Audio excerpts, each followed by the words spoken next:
Today we are at Bly Island Cove, which is in British Columbia, and we're going to give you a tour of what our boat looks like while we're out cruising. Yeah, and just to start, Maya is a 37-foot sailboat. She's a sloop rig. She's an Alberg 37 built in 1980 in Ontario, Canada by Whitby Boatworks. We purchased her about 2 years ago in 2017 in Seattle, and then we brought her 75 miles north to Anacortes, where she's currently moored, and that's our home base and where we live aboard when we're not out cruising. And now we'll just give you a detailed look at the boat. Yeah, so we'll start at the bow and then work our way back. All right, so Mac, go ahead and take us to the front. All right, come on forward here. I'll show you around. Here's our anchor setup. So we anchor most of the time when we're cruising. It's economical and you get to see beautiful places like this. As you can see, we're all by ourselves. It's amazing. But in order to do that, we have to have an anchor setup that we really trust. So just last year, we upgraded our whole anchor setup. So deployed right now, we have a Rockna 20 anchor with a Mantis swivel that is attached to 220 feet of galvanized chain, which is backed by 180 feet of nylon rode. We also use a Mantis bridle system. So basically what this does is it takes all the force off of this chain here and relieves that force from the windlass here. And for a windlass, we have a LaFrance T-Grace. As far as we know, this is a great windlass. It's a workhorse.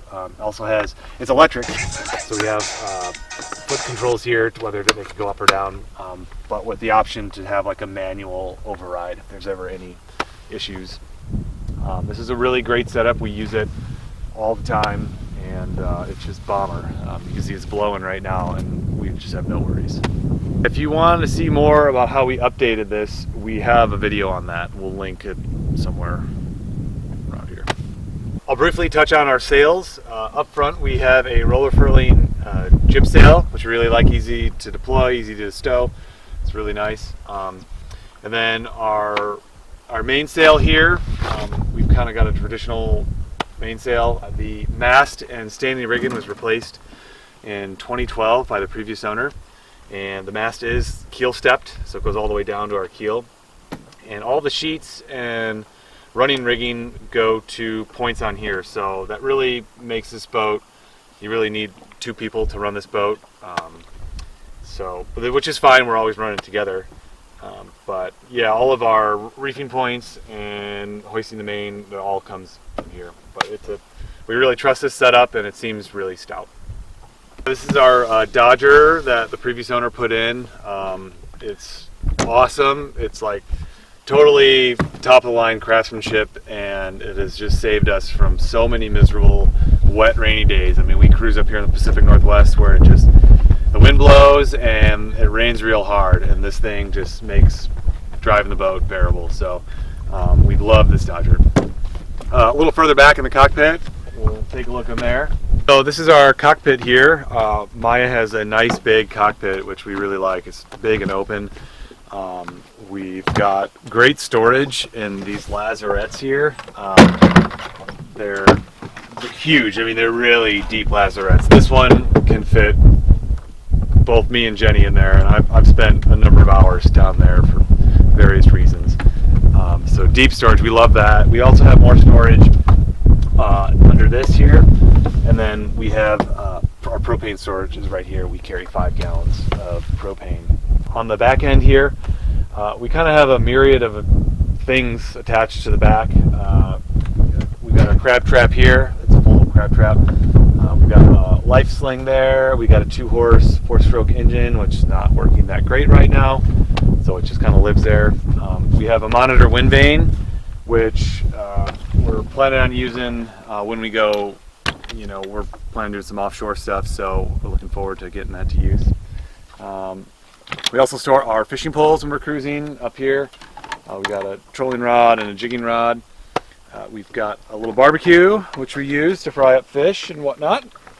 And then we've got these great fender bags, which we love, just for additional storage. And then we also added these two features. First, this platform and this back, which has been a huge improvement. This is the best seat in the house. Great view, you can see everything. Looking forward in the cockpit area, when we're at anchor and entertaining people, we have a little table that we made here. And this is what it looks like when it is set up.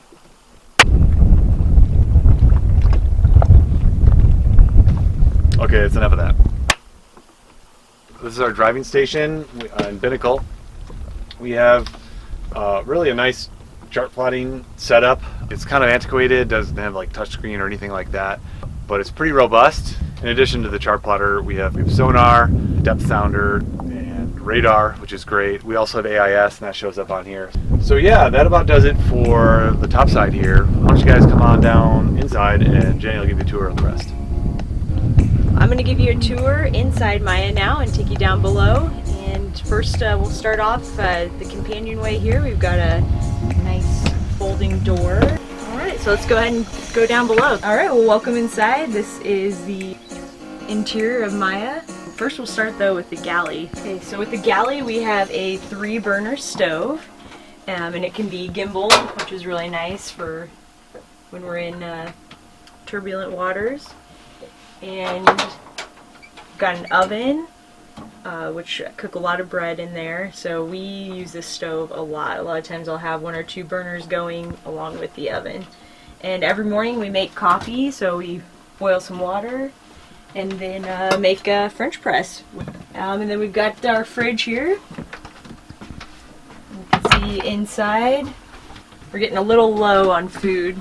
All the storage back here with these sliding doors. You've got all of your cutlery and cups and some cookware. And then our water is hand pump, so it's kind of loud, but basically this is how we do dishes, this is how we wash our hands. And someday it'd be nice to have a nice foot pump, but hand pump's nice, keeping it simple. Okay, now we'll move to the port side, and on this side we have the quarter berth. So we've got a nice area for somebody to sleep. We use this usually for storage when it's just Mac and I. And yeah, we've got all of our electronic equipment here, like our AIS. So yeah, underneath we've got some storage here. So in there, this is mainly spare engine parts, tools. Mac has lots of tools stowed away everywhere, which is good though. That means we can fix a lot of stuff. We have our DeWalt vacuum stowed here. Having a dog on board, this has been a lifesaver, so we vacuum on the daily. Our inverter here and our VHF radio. The Goal Zero to charge up our electronics. We have all of our electrical panel switches. Just installed this, which shows how many amps we're drawing at any one time and where our batteries are at for how many volts. Our engine is right here. We have really good access. We look at our engine every day. We just take this top panel off, and this slides out. And then yeah, we have a 30 horsepower Beta Marine diesel engine. We can pretty much get access to most everything on the engine that we need to right from here. So that's just to show you where all that is located. Okay, we also have a cabinet up here, which this is all the things that we really need access to frequently. So we've got like our different keys that open up like the water tanks, the diesel tanks, our flashlights, tape, coffee. Yeah, we installed these hooks, keep our keys all organized. The compartments have been a lifesaver, or else this just ended up all jumbled together, and so this keeps everything nice and organized, which is essential when you're living in such a small space. I also make sourdough bread quite often, so I keep that usually just nice and safe in this compartment here, and a lot of times it's in the fridge too. Oh, cannot forget their little hideaway trash can, which is pretty cool. It just hides there. and the longest junk drawer in the world. Wait for it. Wait for it. It's still coming. Yeah. Probably the largest junk drawer you've ever seen. And everybody has a junk drawer, and you know that if you have one, you will fill it to the max, no matter what size it is. Alright, so moving forward now, we've got our two settees on either side. Our port side settee converts into a double bed, so I'll show you that.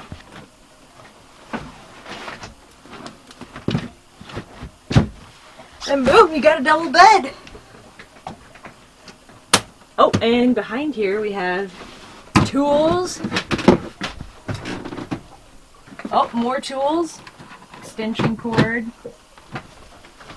So that's good storage back there. We have access to our water tank underneath the floorboards here. We have two water tanks. Briefly, we have 70 gallons of water between two tanks. This is the main tank, and this is how I measure how much water's in the tank. So we've got this marked, and I open this up, stick the dowel rod in, and then we measure how much is in there. Under floorboard number 2, we have the diesel tank, main tank. We have 2 tanks for the diesel, and combined we have about 50 gallons of fuel on board. And then we measure this one also with a dipstick. We have 4 golf cart batteries that live right under this cushion. Then on the starboard side, pots and pans in here. And then under here we have storage for food. All these compartments go pretty far back, so you've got pretty good storage for food. And then I've got the bottom ones filled up with food as well. This one we've got mainly like books in there, electronics, more books. So this cushion also does pull out, and both sides have a lee cloth. We have a Dickinson solid fuel heater. Basically, you can't fit sticks or wood in there much longer than about 8-9 inches. We're still working out the kinks with this, but we have gotten it up in here to like 80, 82 degrees. And then here in the saloon, we also have this nice folding table, which comes down like so. And then the other side folds out. Yeah, and it provides a nice space in here to work on things, have dinner. And yeah, that's our folding table. Okay, and moving forward, we have, on the starboard side, we have this little closet here, which has nice storage. Open that up. So we keep a lot of clothes. We also have our Sailboat sewing machine down in the bottom. And then up here, we store our drone ready to go. It's all set so that we can launch that whenever the mood strikes. On the opposite side here, we have the head. Okay, so in the head we have a Nature's Head composting toilet, which we've really liked. And we've been really happy with it so far. There's also a hand pump sink in the head as well. And that's the head. So moving forward, we have the V-berth, and this had to be modified for Mac's 6-foot 3-inch frame.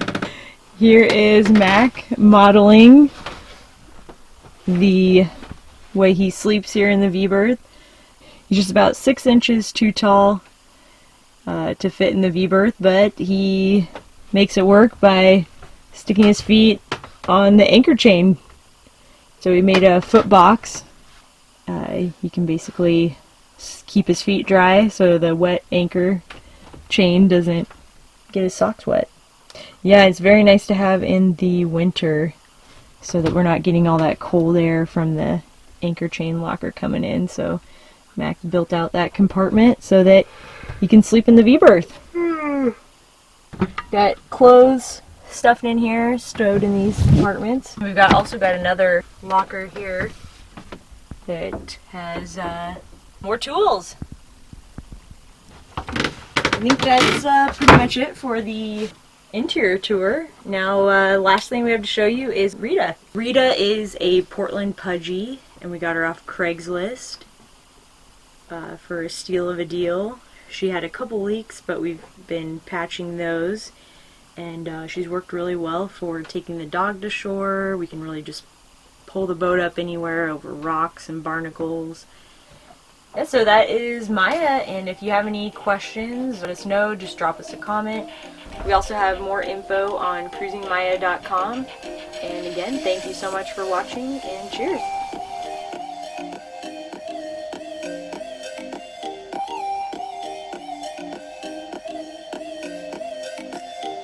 And this is what it looks like when it is set up.